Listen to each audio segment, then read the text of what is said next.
Hello everyone, how are you? कैसे हैं आप सभी? बहुत बहुत स्वागत है आप सबका हमारे इस YouTube channel English by SK sir.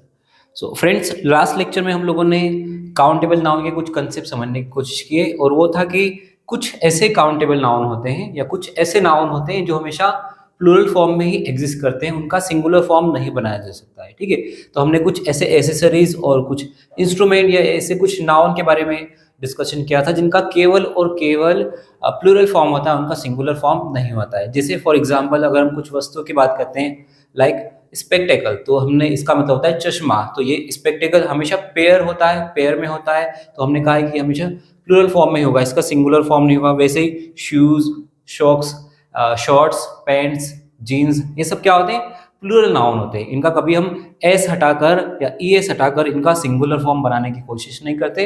और हम कह रहे हैं कि ये प्लूरल नाउन होते हैं, तो इनके साथ हमेशा हम क्या करेंगे?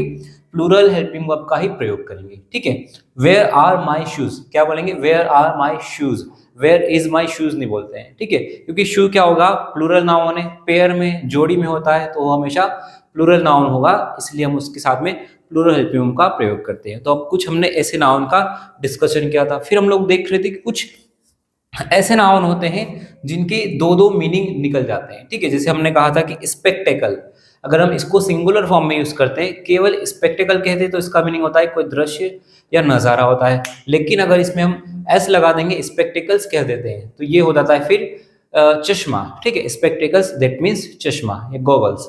ठीक है, वैसे हमने कहा था कि अगर हम बात करते हैं स्टोन, ठीक है, तो स्टोन को जब हम सिंगुलर फॉर्म में यूज करेंगे, मतलब कि मटेरियल की बात करते हैं, स्टोन मतलब फिर हम मटेरियल, जैसे आपका marble stone, grey stone, white stone, red stone. ठीक है, कोई भी बिल्डिंग किस स्टोन से बनी है, अगर ये बताना चाहते हैं आप, तो उसमें आपको केवल और केवल सिंगुलर नाउन का प्रयोग करना, स्टोन लिखना है। और जब हम स्टोन्स कर देते हैं, उसमें हम प्लूरल नाउन बनाएंगे, तो उसका मीनिंग चेंज होता है। उसका मतलब होता है पत्थर, कंकड़ पत्थर जो होते हैं, कि रोड पे बहुत सारे स्टोन्स है। ठीक है, there are so many stones on the hill, पहाड़ पे बहुत सारे स्टोन्स है। इस वे में हम इसको समझ सकते हैं। ठीक है, और भी ऐसे बहुत सारे नाउन हो सकते हैं। ठीक है, जैसे हम एक नाउन होता है गुड, अगर गुड को हम सिंगुलर रखते हैं, उसका मतलब एडजेक्टिव होता है, गुड मतलब अच्छा होता है। ठीक है, क्वालिटी होता है, बता रहे हैं। फिर अगर इसको हम प्लूरल बनाते थे, गुड्स कर देते हैं, तो इसका मतलब होता है सामान। ठीक है, और वैसे हम बात कर सकते हैं वुड। ठीक है, जैसे हम बात करेंगे वुड, अगर वुड को भी हम केवल वुड लिखेंगे, as a singular noun represent करेंगे, तो इसका मीनिंग होता है लकड़ी। इसका मतलब क्या होता है? लकड़ी।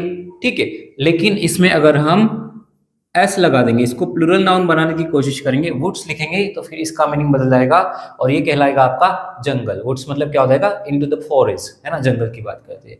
तो ये बिल्कुल इंपॉर्टेंट पॉइंट है जो सारे एग्जाम में पूछा जाता है कि आपको नाउन का एप्रोप्रिएट यूज पता होना चाहिए, कौन से नाउन का सिंगुलर मीनिंग क्या होगा और उसका प्लूरल मीनिंग क्या होता है, इस बारे में हम लोग बात करते हैं। ठीक है, ओके, तो इसके रिगार्डिंग कुछ क्वेश्चन हम लोग लेके आए हैं आपके सामने, और ये क्वेश्चन आपकी जो एमपी की ऐसा एग्जाम आने वाले हैं, ठीक है, उसके लिए भी बहुत सारे बहुत महत्व रखती हैं, बहुत इंपॉर्टेंट क्वेश्चन उसमें से सिलेक्टिव हो सकते हैं। ठीक है, ओके, तो कोशिश करेंगे आप लोग इन क्वेश्चन को करने के लिए। ठीक है, आपके सामने है, आपको क्या करना है, इसमें अप्रोप्रिएट नाउन का यूज करना है। ठीक है, यू कैन डू इट।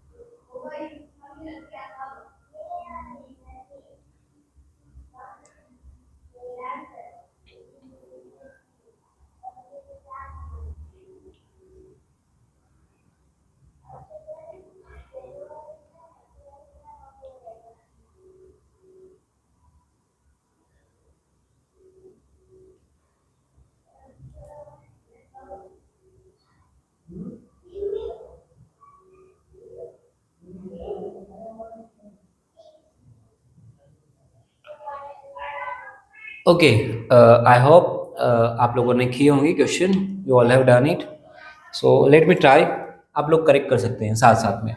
जैसे फर्स्ट वाला हम देखेंगे, वेयर इज माई स्पेक्टेकल। ठीक है, मेरा चश्मा कहाँ है? Where is my spectacle. तो यहाँ पे स्पेक्टेकल का मीनिंग हम किससे निकाल रहे हैं? चश्मे की बात कर रहे हैं। अगर हम गॉगल्स की बात कर रहे हैं, चश्मे की बात कर रहे हैं, इन दैट केस आपको क्या लिखना है? स्पेक्टेकल्स ही करेक्ट है, इसमें एस लगेगा। ठीक है, चश्मे की बात कर रहे हैं, चश्मा। अब चश्मा प्लूरल नाउन हो जाएगा क्योंकि हमेशा पेयर में होगा, तो इसको हम प्लूरल नाउन काउंट करेंगे। तो प्लूरल नाउन काउंट करने की वजह से क्या होगा? वेयर इज माई स्पेक्टेकल नहीं होगा, आपका नाउन प्लूरल, तो हेल्पिंग वर्ब भी क्या होना चाहिए? प्लूरल होना चाहिए। तो यहाँ पे इज नहीं होगा, इसकी जगह हम क्या लिखेंगे? Are. Where are my spectacles. Okay, इस वे में आपको करेक्ट करना है। Second one, sunrise is a beautiful spectacles. ठीक है, सनराइज मतलब सूर्योदय एक बहुत ही सुंदर दृश्य होता है, या एक दृश्य नजारा होता है ना? सूर्योदय एक बहुत ही सुंदर नजारा या दृश्य होता है। ठीक है, अब यहाँ पे हम स्पेक्टेकल का मीनिंग क्या निकाल रहे हैं? किसी दृश्य या नजारा। ठीक है, दृश्य या नजारे की बात कर रहे हैं। तो इस केस में हम क्या करेंगे? आप इसको प्लूरल नहीं लिखेंगे, इसको क्या लिखेंगे? केवल और केवल सिंगुलर लिखेंगे, स्पेक्टेकल लिखेंगे। स्पेक्टेकल मतलब दृश्य या नजारा होता है। तो sunrise is a beautiful spectacle, correct ये है। इसको प्लूरल लिखेंगे, इसको सिंगुलर लिखेंगे। Now next, third one, riches has wings, है ना?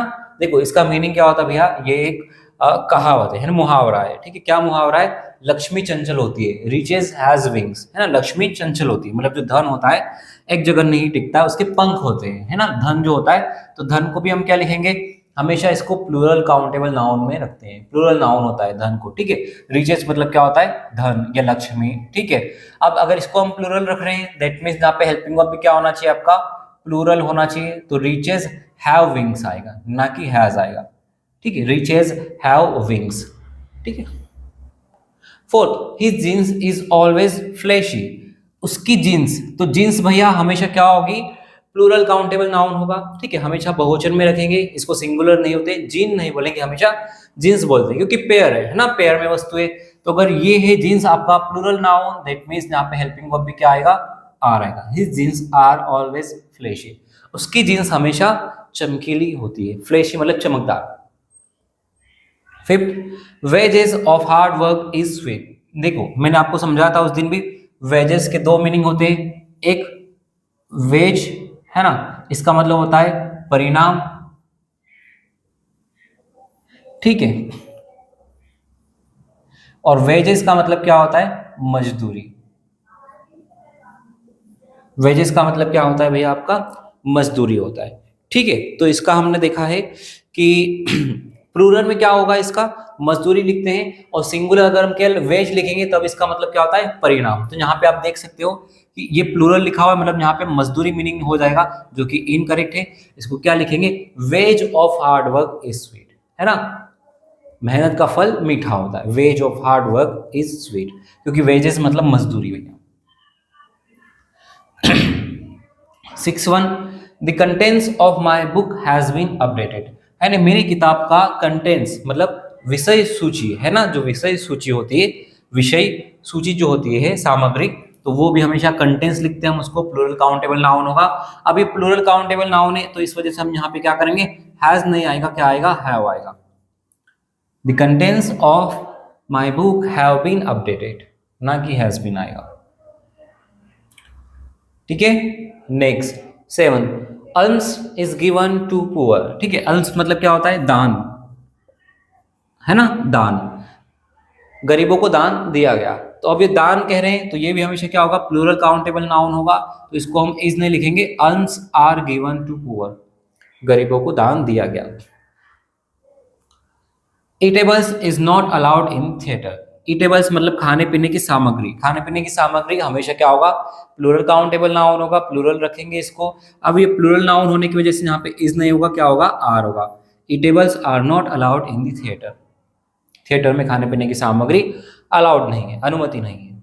9, this house is built of white stones. ठीक है, यह घर व्हाइट स्टोन से बना हुआ है। तो अब देखो भैया, यहाँ पे हम बात कर रहे हैं कि अगर कोई बिल्डिंग इस स्टोन से बनी हुई है, व्हाइट स्टोन या रेड स्टोन से, तब उसको हमेशा क्या लिखना है? आपको सिंगुलर लिखना है, स्टोन लिखना है, ना कि स्टोन्स लिखना है। ठीक है, तो व्हाइट स्टोन होगा, ना कि स्टोन्स। ठीक है, तो यहाँ पे हम एस हटा देंगे। ठीक है, तो ये कंसेप्ट बहुत ही इंपॉर्टेंट क्वेश्चन आते हैं इसमें, ठीक है, तो आप लोग एक बार नोट डाउन कीजिए।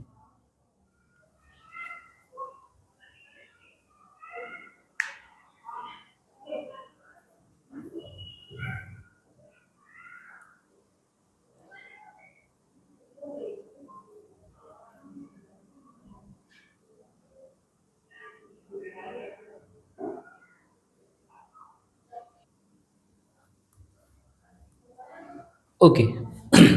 नाउ अब हम बात करेंगे, पहला कंसेप्ट हम लोगों ने पढ़ा है, अब दूसरे कंसेप्ट की ओर बढ़ते हैं कि पहली बात हम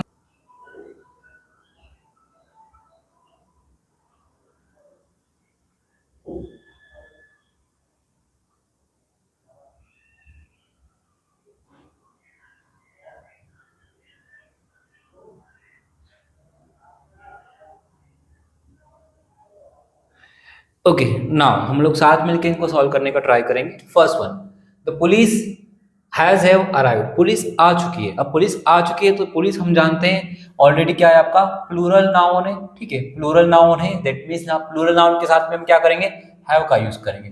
पुलिस हैव अराइव्ड, ठीक है, पुलिस आ चुकी है। Second, the youth needs job, है ना, जो युवा है उनको जॉब चाहिए। क्या एक ही युवा को जॉब चाहिए? नहीं, युवा मतलब हम सभी युवा वर्ग के व्यक्तियों की बात कर रहे हैं। तो यूथ जो है अपने आप में क्या है, प्लूरल नाउन होता है। अब इसमें हमने क्या किया है, यहाँ पे एस ला के इसको अलग से प्लूरल बनाने की कोशिश की है, जो कि रॉन्ग है। तो यूथ से नहीं होता है, हमेशा क्या होगा, द यूथ, ठीक है। अब यूथ जो आपका क्या है, प्लूरल नाउन है, आपका सब्जेक्ट क्या है, प्लूरल है, तो वर्ब में फिर हम एस एस नहीं लगाएंगे, वर्ब का केवल फर्स्ट फॉर्म यूज करते हैं, यूथ नीड जॉब, ठीक है, ये करेक्ट आंसर है। द यूथ नीड जॉब, युवाओं को जॉब की आवश्यकता है। वर्ब का फर्स्ट फॉर्म होगा प्रेजेंट इंडेफिनिट टेंस है। Third, the cattles are grazing in the field, मवेशी खेत में घास खा रहे हैं, है ना, मवेशी खेत में घास खा रहे हैं। तो मवेशी, यहाँ पे मवेशी केटल मतलब एक मवेशी की बात नहीं करते, एक पशु की बात नहीं होगा, यहाँ पे मवेशी मतलब बहुत सारे।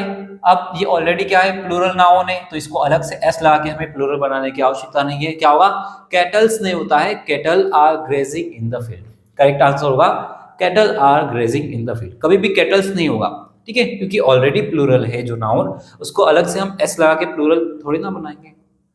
Fourth, local clergy dash has have come to solve the matter, है ना, जो लोकल क्लर्की है, ठीक है, मतलब जो पादरी हैं वे लोग आए हैं मैटर को सॉल्व करने। तो क्लर्की आप जानते हैं प्लूरल नाउन होगा, प्लूरल नाउन के साथ में हम क्या यूज करेंगे, हैव, ठीक है, the local clergy have come to solve the matter. The gentry dash is are so kind, ठीक है, जेंट्री, अब जेंट्री मतलब उच्च वर्ग के लोग। अब उच्च वर्ग के लोग की बात करें तो जब भी हम लोग कहेंगे मतलब बहुवचन में होगा। जेंट्री क्या है आपका, प्लूरल नाउन है, प्लूरल नाउन होने की वजह से हम इसके साथ में क्या करेंगे, आर का प्रयोग करेंगे, इज नहीं होगा। The gentry are so kind, जो जेंट्री उच्च वर्ग के लोग हैं वे बहुत क्या है, दयालु, बहुत दयालु है। 6.1, वर्मीन is small insects harmful for the plants, ठीक है। वर्मिन, यहाँ पे मीनिंग क्या निकल रहा है, इज लगाने की वजह से कि वर्मिन जो एक छोटा कीड़ा है जो फसल के लिए या पौधों के लिए हानिकारक है। अब हम जानते हैं वर्मिन एक कीड़े को नहीं कहते, बहुत सारे जो कीड़े होते हैं उनको हम वर्मिन कहते हैं। तो वर्मिन इज नहीं होगा, vermin are, vermin are small insects harmful for plants, ठीक है। इसलिए हम देखो यहाँ पे इंसेक्ट्स लिखा है, इसको भी प्लूरल बनाने की कोशिश करिए, क्योंकि जो आपका नाउन है वो प्लूरल है। Eighth, people has gathered around the temple, लोग मंदिर के आसपास इकट्ठा हो गए।